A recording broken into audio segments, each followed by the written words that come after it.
Sandwich খেতে ছোট বড় কে না পছন্দ করে। স্কুল কলেজ অফিসের টিফিন বলুন বা ব্রেকফাস্ট, তার জন্য স্যান্ডউইচ কিন্তু একটা পারফেক্ট হেলদি রেসিপি। আজকে আমি কিছু ঘরোয়া উপকরণ দিয়ে খুব সহজেই দুরকম স্যান্ডউইচের রেসিপি আপনাদের সাথে শেয়ার করব।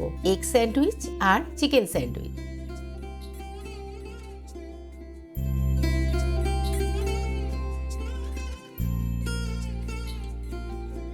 এগ স্যান্ডউইচ বানানোর জন্য এখানে আমি 4টে সেদ্ধ ডিম নিয়ে নিয়েছি। ডিমের কুসুমগুলো আলাদা করে একটা বাটির মধ্যে নিয়ে নেব।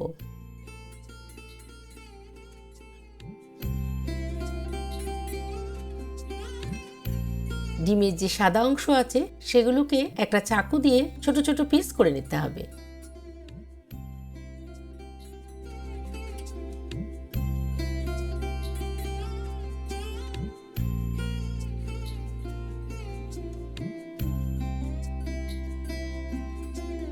এবার একটা চামচ দিয়ে কুসুমগুলোকে স্ম্যাশ করে নেব বা ভেঙে নেব।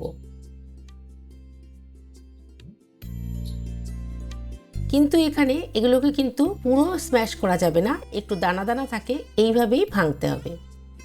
ভাঙা কুসুমের মধ্যে ডিমের সাদা অংশগুলো মিশিয়ে দেব।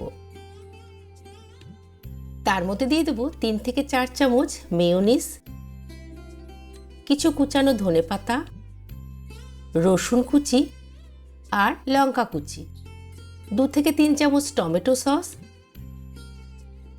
স্বাদ মতো নুন আর ব্ল্যাক পেপার পাউডার। ব্যাস, আর কিছুই না। এবার সবকিছুকে একসাথে ভালো করে মিশিয়ে নেব। এই সব উপকরণগুলোই কিন্তু আমাদের সবার ঘরেই থাকে।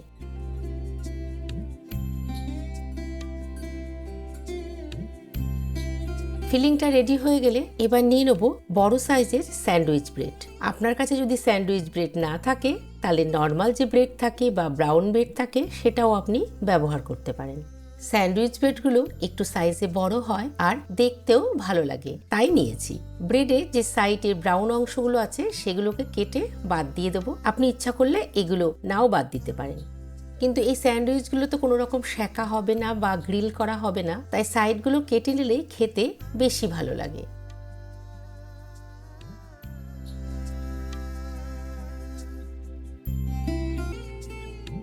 ব্রেডগুলোর উপরে বাটার নাইফ বা চামচ দিয়ে ভালো করে বাটার লাগিয়ে নিতে হবে।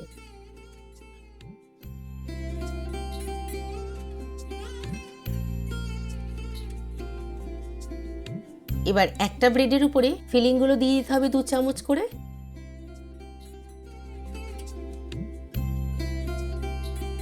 দিয়ে একটু ছড়িয়ে দিয়ে উপর থেকে ছড়িয়ে দেবো একটু চিলি ফ্লেক্স, সেটা যদি আপনার কাছে থাকে দেবেন, যদি না থাকে স্কিপও করতে পারেন।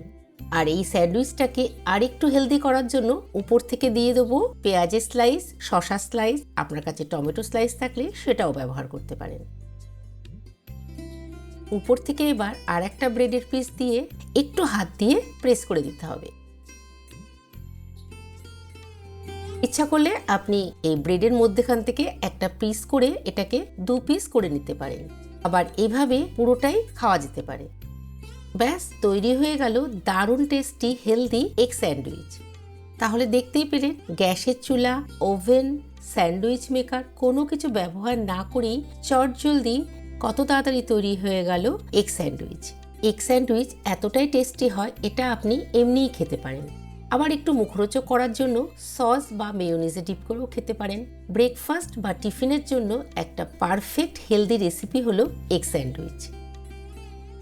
এবার চলুন চিকেন স্যান্ডউইচটা বানিয়ে নেওয়া যাক। একটা প্যানের মধ্যে খানিকটা জল নিয়ে গরম করে নেব। জলটা গরম হয়ে গেলে তার মধ্যে মিশিয়ে দেবো স্বাদ মতো নুন, 2টো তেজপাতা আর কিছু গোটা গোলমরিচ। সঙ্গে মিশিয়ে দিতে হবে কিছু কোচানো পেঁয়াজ আর কিছু রসুন কুচি। এগুলো সব দেওয়া হয়ে গেলে তার মধ্যে দিয়ে দেবো 2 piece chicken breast. Chicken breast না থাকলেও আপনার কাছে যদি বোনলেস চিকেন থাকে সেগুলোও ব্যবহার করতে পারেন। জলের মধ্যে ইচ্ছা করলে আপনি পেঁয়াজ কুচি বা রসুন কুচি নাও দিতে পারেন, কিন্তু যদি এটা ব্যবহার করা হয় আর জলের সাথে ফোটানো হয় তাহলে চিকেন ব্রেস্টের মধ্যে পেঁয়াজ আর রসুনের যে ফ্লেভারটা থাকে সেটা কিন্তু খুব ভালো করে চলে যায়, তাতে স্যান্ডউইচের টেস্টটা দারুণ আসে। এইভাবে অবশ্যই একবার পেঁয়াজ কুচি আর রসুন কুচি দিয়ে চিকেন ব্রেস্টটাকে বয়েল করে দেখবেন, অবশ্যই টেস্টের পার্থক্য কিন্তু একটু হবে। 10 থেকে 15 মিনিট ফোটানোর পরে আমি ঢাকনাটা খুলে দেখিয়ে দিচ্ছি। দেখুন চিকেনটা কিন্তু খুব ভালো করে সেদ্ধ হয়ে গেছে। গ্যাসের আঁচ বন্ধ করে জলের মধ্যে থেকে চিকেনের পিসগুলোকে তুলে নিয়ে একটা বাটির মধ্যে রেখে ঠান্ডা করতে দিতে হবে।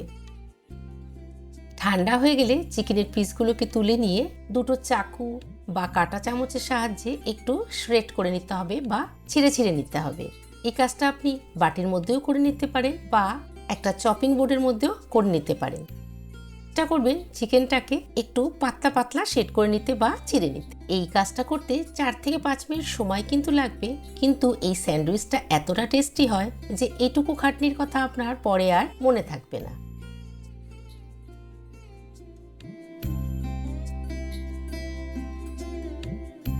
চিকেনটা পুরোটা স্ট্রেট করা হয়ে গেলে একটা বাটির মধ্যে তুলে নেব। তার মধ্যে মিশিয়ে দেব 2 চামচ মেয়োনিজ, একদম মিহি করে কুচানো পেঁয়াজ কুচি, রসুন কুচি, শসা কুচি, কাঁচা লঙ্কা কুচি আর সামান্য একটু চিলি ফ্লেক্স। টেস্টটা একটু ভালো করার জন্য মিশিয়ে দেব সামান্য একটু লেবুর রস। আরও মিশিয়ে দেব টমেটো সস,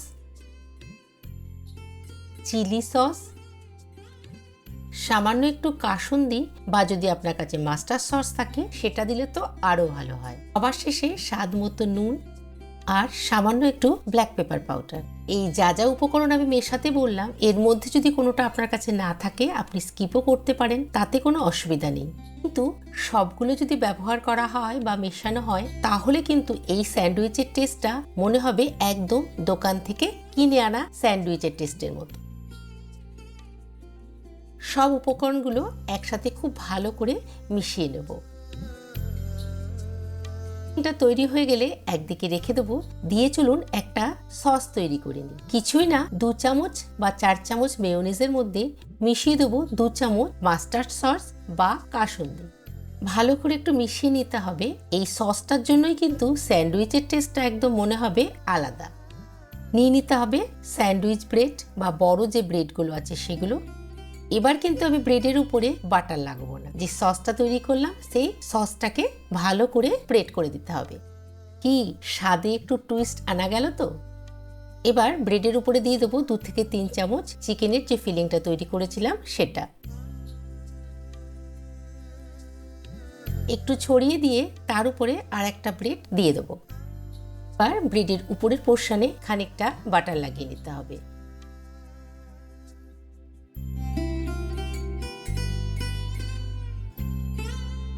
এবার একটা ননস্টিক তাওয়া গরম করে ব্রেডটাকে তার উপরে হালকা সেঁকে নিতে হবে। নিচের দিকটা একটু হালকা গোল্ডেন ব্রাউন হয়ে গেলে এটাকে একটা স্প্যাটুলা দিয়ে উল্টো নিয়ে উপরের পোর্শনেও আরেকটু ব্রেড লাগিয়ে সেটাকেও সেঁকে নিতে হবে।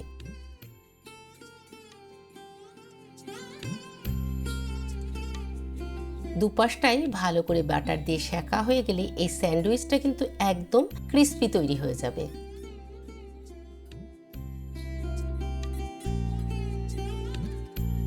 করলে আপনি এটাকে মধ্যখান থেকে ট্রায়াঙ্গেল শেপে কেটেও নিতে পারেন।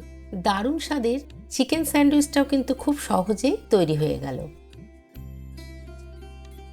এই চিকেন স্যান্ডউইচটা খেতে এত টেস্টি হয় যে এটা খাওয়ার জন্য অন্য কোনো সস বা মেয়োনিজের দরকারই পড়ে না। কিন্তু অনেকে আবার সস দিয়ে খেতেও পছন্দ করেন।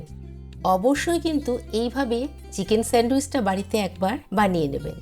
আপনার বাড়ির লোকেরা বা বাচ্চারা দেখবেন বারবার আপনার হাতের এই স্যান্ডউইচ দুটোই খেতে চাইবে আর বলবে দোকান থেকে আনার কোনো দরকারই নেই। রেসিপি দুটো কেমন লাগলো অবশ্যই কমেন্ট করে জানাতে ভুলবেন না। কিন্তু আবার হাজির হয়ে যাব নতুন কোনো রেসিপি নিয়ে নেক্সট এপিসোডে। খুব ভালো থাকবেন, সুস্থ থাকবেন, আনন্দে থাকবেন।